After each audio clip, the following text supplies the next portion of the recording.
Évitez d'entraver ces grâces. Gardez à l'esprit que notre Seigneur est un Dieu de plénitude et que son plus grand désir est de nous faire des cadeaux au-delà de nos espérances les plus folles. Ne nous mettons donc pas des bâtons dans les roues.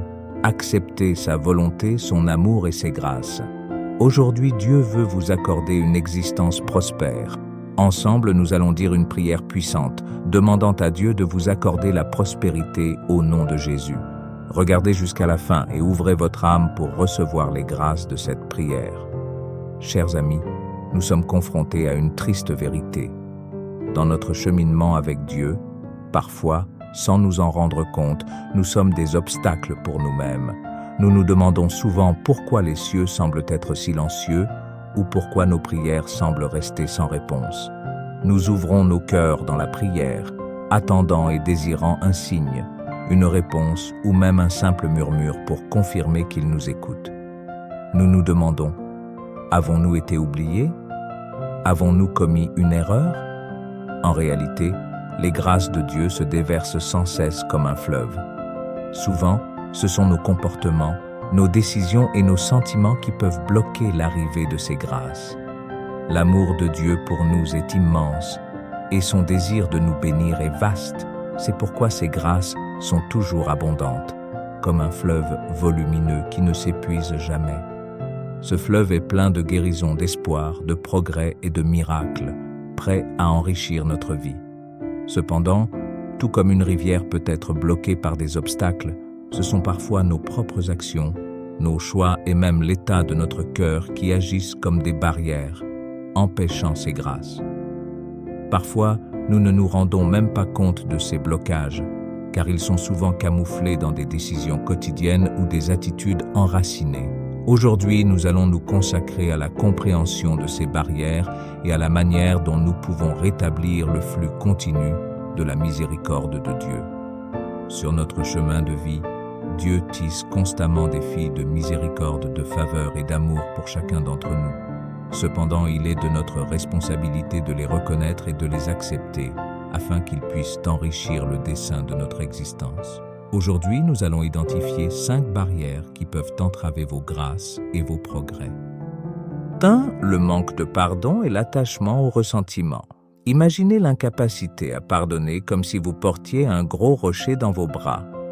Au fil des jours, ce poids devient de plus en plus insupportable. Il nous ralentit et nous épuise. C'est ainsi que le ressentiment nous affecte. Il agit comme un lourd fardeau, compliquant notre existence plus que nécessaire. L'Écriture, dans Matthieu 6, verset 14, nous dit clairement « Car si vous pardonnez aux hommes leurs offenses, votre Père céleste vous pardonnera aussi. » Cela suggère que pour recevoir le pardon divin, nous devons pardonner à ceux qui nous font du mal. C'est un concept simple, même s'il peut parfois sembler difficile. Cependant, la décision de pardonner est à la portée de tous, même si elle est difficile à prendre. Comblez le désir de Dieu et le Seigneur s'occupera du reste.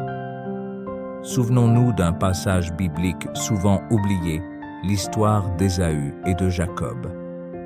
Ses frères avaient toutes les raisons d'éprouver du ressentiment. Jacob, encouragé par sa mère, a trompé Ésaü, son frère aîné, en usurpant son droit d'aînesse et sa bénédiction. Le ressentiment et la déception ont entraîné des années d'éloignement et d'amertume. Ésaü est tellement furieux qu'il envisage même de tuer Jacob.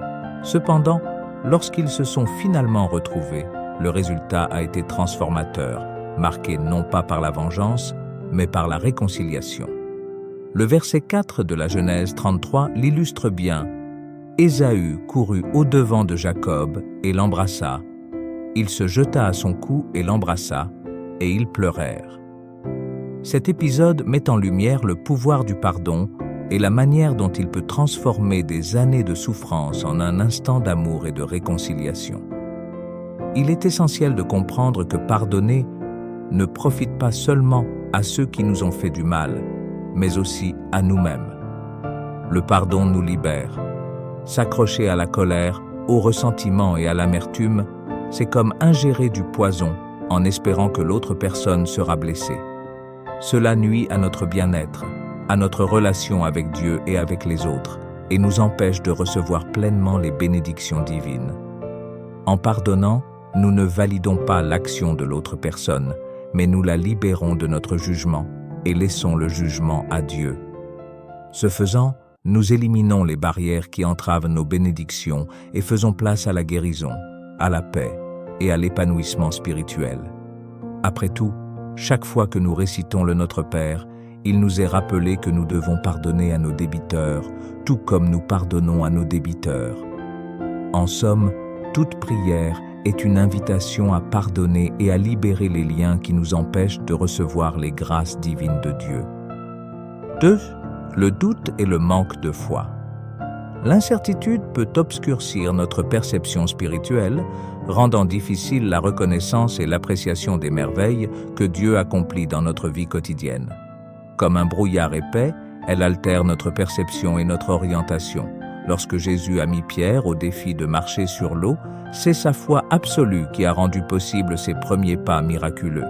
Cependant, dès que l'incertitude s'est installée, il a commencé à s'immerger. Comme le mentionne Jacques 1, verset 6, « Demandez avec foi, sans douter ». Cette indécision et cette instabilité nous empêchent d'accueillir pleinement les grâces de Dieu. Imaginez que vous essayez de peindre un paysage, mais qu'à chaque coup de pinceau, vous hésitez sur le choix de la couleur, la taille du pinceau ou la direction du trait. De ce fait, la toile reste inachevée et l'image n'est jamais pleinement réalisée. De la même manière, dans notre cheminement spirituel, lorsque nous sommes constamment en proie au doute ou au manque de conviction, nous empêchons notre relation avec Dieu d'atteindre son potentiel plein et vibrant. Nous nous retrouvons avec une image floue et trouble de son plan pour nous, plutôt qu'avec le chef-d'œuvre qu'il a planifié. Dans le livre d'Hébreux 11 au verset 1, nous apprenons « La foi est l'assurance des choses qu'on espère, la conviction de celles qu'on ne voit pas. » Cela indique que, même sans voir, nous pouvons croire que cela existe, tout comme nous sentons le vent sur notre visage sans le voir. La foi consiste à faire confiance à Dieu et à ses promesses, même sans les voir. Entre les chapitres 4 et 5, Déborah, une prophétesse, ordonne à Barak de conduire une armée contre ses adversaires, en lui assurant que Dieu lui donnera la victoire. Barak hésite et dit qu'il ne partira que si Déborah l'accompagne. Cela révèle son manque de foi. En conséquence, Déborah prophétisa que l'honneur de la victoire reviendrait à une femme, et non à lui. Et c'est ainsi que Jaël a vaincu le chef ennemi. Cette histoire illustre les conséquences du doute et du manque de foi. Nous pouvons passer à côté des choses merveilleuses que Dieu a prévues pour nous. Nous pouvons passer à côté de nos bénédictions. Le doute, en tant qu'émotion humaine, est donc naturel. Nous sommes tous confrontés à des moments de questionnement ou d'incertitude. Dans ces occasions, il est crucial de se tourner vers Dieu, en recherchant sa sagesse et sa direction. La foi, surtout en période d'incertitude, éclaire notre chemin, nous donne de la clarté et un but. C'est comme avoir les bonnes couleurs et la bonne vision pour compléter notre peinture, révélant une magnifique œuvre divine. Dieu est toujours prêt à nous guider, mais c'est notre foi et notre confiance en lui qui transforment ses conseils en bénédictions dans nos vies. 3. La désobéissance et la déviation du chemin de Dieu. Ignorer les commandements de Dieu peut conduire à des malentendus. Imaginez que quelqu'un vous ait donné une carte ou des indications pour vous rendre à une destination, mais que vous ayez choisi de ne pas les suivre, pensant que vous trouveriez un chemin plus rapide. Cependant, vous avez fini par vous perdre, regrettant de ne pas avoir suivi l'itinéraire original. Cette situation est similaire à notre voyage spirituel. Dieu nous offre un guide à travers ses paroles dans l'Écriture, nous indiquant la bonne direction. Cependant, lorsque nous choisissons de suivre notre propre chemin, en ignorant ses instructions, nous nous sentons souvent désorientés et éloignés de lui. L'Écriture souligne l'importance de l'obéissance. Le verset 22 de 1 Samuel 15 dit « L'écoute vaut mieux que les sacrifices, et la considération que la graisse des béliers. » Cela souligne que Dieu accorde plus d'importance à notre soumission qu'à n'importe quelle offrande ou cérémonie que nous pourrions accomplir. Il veut que nous suivions ses directives, car il sait que c'est ce qu'il y a de mieux pour nous. Un épisode moins discuté de la Bible, mais très pertinent pour le thème de la désobéissance, concerne le roi Saül et les Amalécites, dans 1 Samuel. Au chapitre 15, Dieu ordonne explicitement à Saül d'exterminer tout ce qui appartient aux Amalécites en raison des maux qu'ils ont commis à l'encontre des Israélites. Cependant, Saül a décidé d'épargner Agag, leur roi, et de conserver quelques-uns des meilleurs animaux. Il pensait que ces animaux pouvaient être utilisés pour des sacrifices à Dieu, mais cela n'a pas plu au Seigneur parce que Saül n'a pas suivi les instructions à la lettre. Bien que Saül ait cru bien faire en gardant les animaux pour les sacrifices, il n'a pas compris que l'obéissance à Dieu était plus importante. En conséquence de sa rébellion, Dieu a décidé que Saül ne devait plus régner. S'écarter du chemin de Dieu et ne pas écouter ses conseils, c'est comme manquer la meilleure route prévue pour nous. Le chemin divin vise toujours notre bien, même si nous ne le reconnaissons pas immédiatement. En obéissant et en suivant ses directives, nous évitons de nombreuses difficultés et de nombreux chagrins.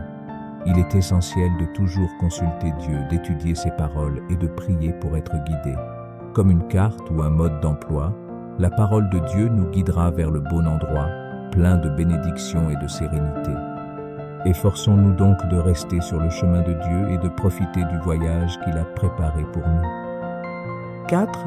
L'orgueil et la confiance en soi. Je fais ici référence à la tendance à nous faire plus confiance à nous-mêmes qu'à Dieu. Imaginez que vous ayez un puzzle et que vous essayez d'insérer une pièce dans un espace où elle ne rentre pas. Vous avez beau pousser ou tordre la pièce, elle ne rentre pas. Mais au lieu de chercher la bonne pièce, vous persistez à pousser la mauvaise, croyant que vous savez mieux faire. Cela illustre ce qui se passe lorsque nous nous laissons dominer par l'orgueil et que nous nous faisons trop confiance. Nous essayons d'imposer notre volonté, même si ce n'est pas la bonne.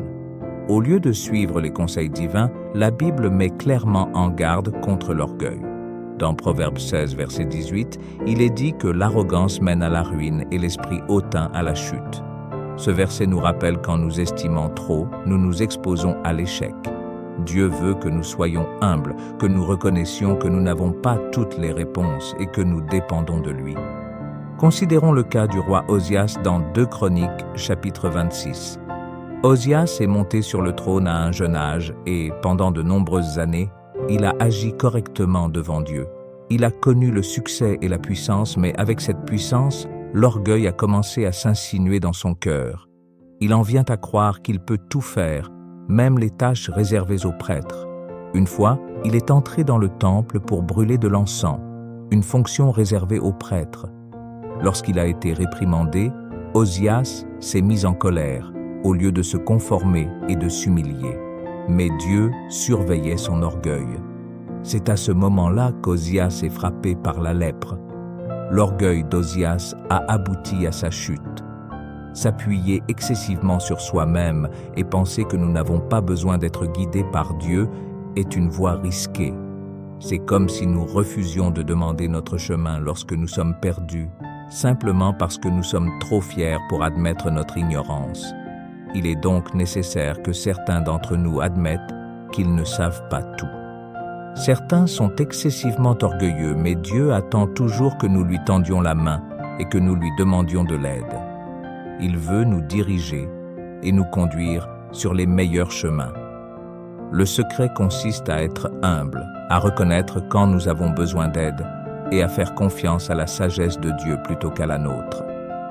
En laissant tomber notre orgueil et en nous appuyant sur Dieu, nous débloquons un univers de bénédiction, de paix et de véritable succès dans notre vie. Rappelez-vous que ce n'est pas un problème de ne pas avoir toutes les réponses.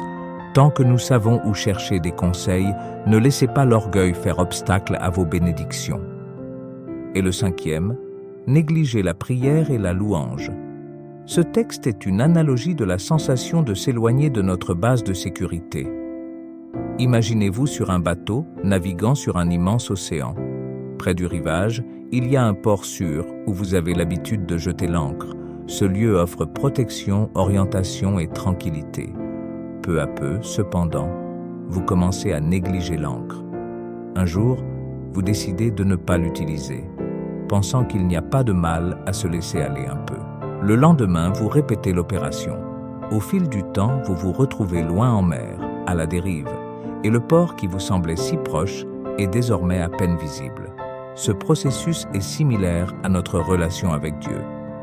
En nous consacrant régulièrement à la prière et à la louange, nous nous ancrons dans la présence de Dieu. Cependant, négliger ces pratiques équivaut à abandonner cette ancre, ce qui nous permet de nous éloigner de l'abri de Dieu. La Bible est pleine d'invitations à maintenir une communication constante avec Dieu. Dans Philippiens 4:6, il nous est conseillé « Ne vous inquiétez de rien, mais en toute prière, demandez à Dieu ce dont vous avez besoin, toujours avec un cœur reconnaissant. » Ces mots soulignent l'importance de la prière, de la louange et de l'action de grâce, qui renforcent notre foi en lui. Ce faisant, nous renforçons notre ancre et nous nous assurons que nous restons proches de notre port spirituel. L'épopée de Jonas illustre l'importance de maintenir une communication constante avec Dieu. Lorsque Dieu a appelé Jonas à se rendre à Ninive, il s'est enfui en prenant un bateau dans la direction opposée. Il a tenté d'échapper à l'appel divin et, ce faisant, s'est retrouvé au milieu d'une violente tempête. En négligeant sa mission et son lien avec Dieu, il s'est de plus en plus éloigné de son port spirituel. Ce n'est qu'après avoir été avalé par un gros poisson et après avoir prié et s'être repenti qu'il est revenu sur le droit chemin. Le voyage de Jonas est une représentation claire de ce qui peut arriver lorsque nous négligeons nos responsabilités spirituelles, telles que la prière et la louange, et de la façon dont nous pouvons toujours revenir à Dieu, notre port d'attache, quelle que soit la distance qui nous sépare. Dans l'agitation de la vie quotidienne, il est facile de penser que nous pouvons remettre à plus tard une séance de prière aujourd'hui, mettre de côté une dévotion quotidienne ou ne pas participer à un moment de louange à Dieu demain.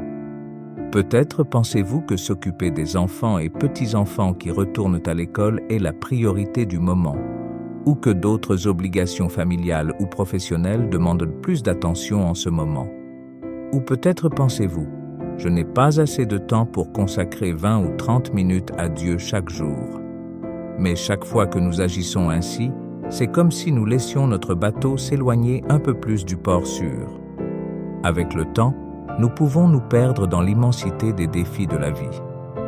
La prière et la louange vont au-delà de la simple expression de la dévotion. Elles sont aussi des canaux de bénédiction.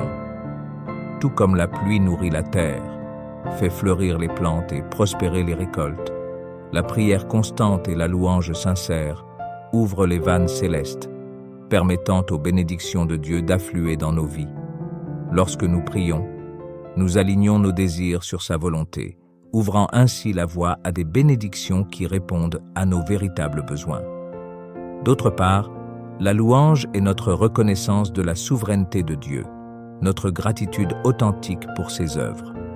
En louant, nous reconnaissons et célébrons les bénédictions que nous avons reçues, qu'elles soient grandes ou petites. Nous anticipons et célébrons également les bénédictions et les progrès que nous espérons recevoir. Ce cœur reconnaissant attire encore plus de bénédictions. Le psaume 67, 5, 6 illustre magnifiquement ce propos. « Que les peuples te louent, ô Dieu. Que tous les peuples te louent.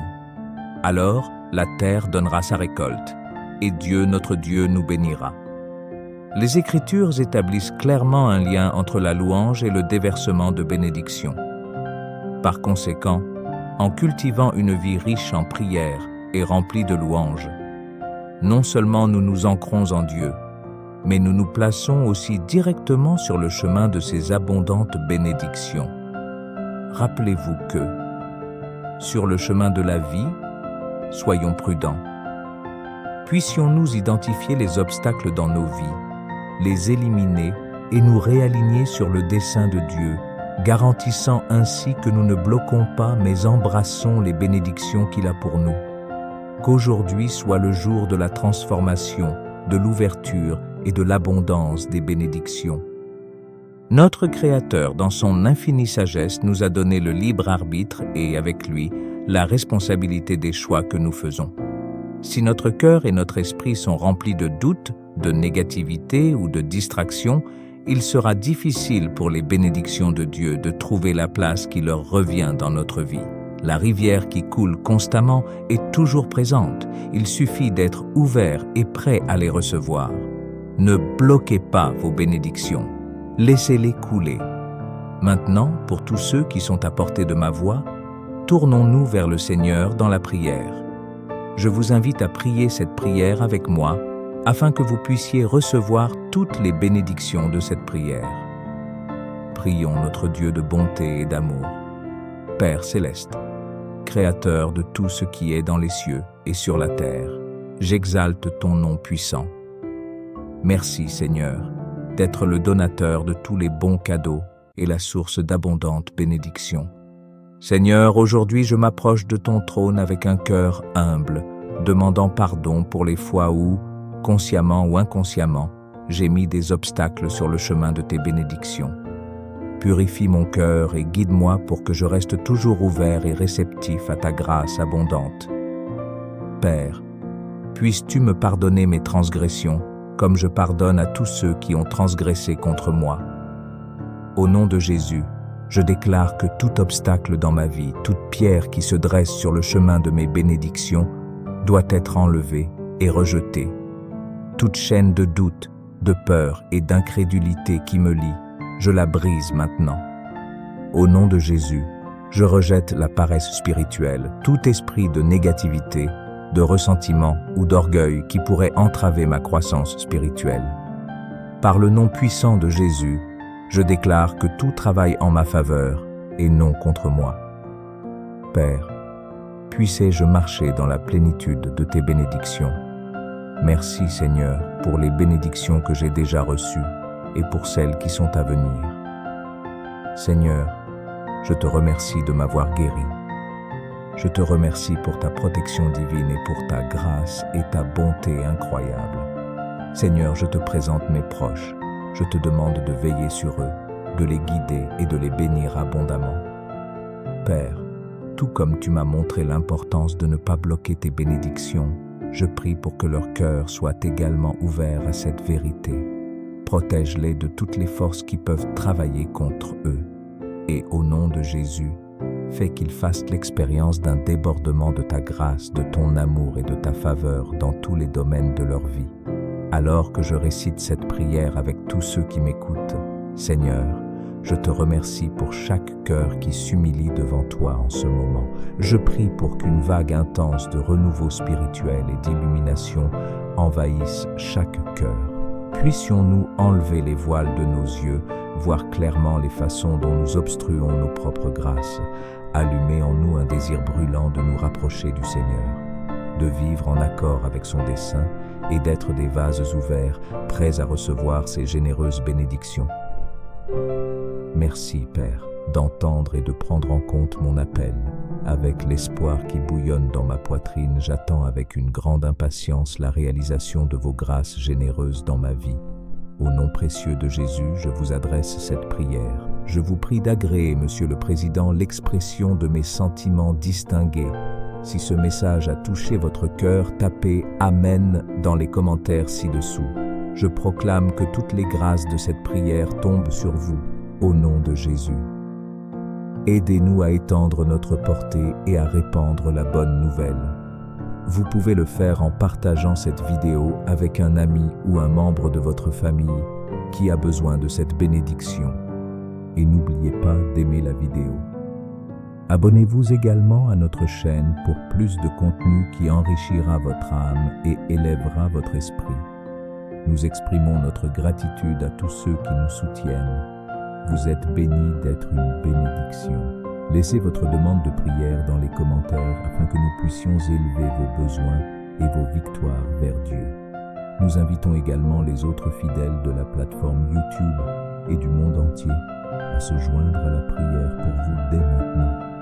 Et même si vous ne voyez pas de réponse immédiate à votre demande, sachez qu'elle a été prise en compte dans nos prières. Soyez assurés que nous intercédons activement auprès de Dieu pour toute demande conforme à sa volonté. Nous croyons au pouvoir transformateur de la prière pour offrir consolation, guérison et direction selon le plan parfait de Dieu. Rejoignez-nous dans la foi, alors que nous prions pour que tout l'honneur soit rendu à Dieu, que la grâce et la paix du Seigneur Jésus-Christ soient avec vous tous.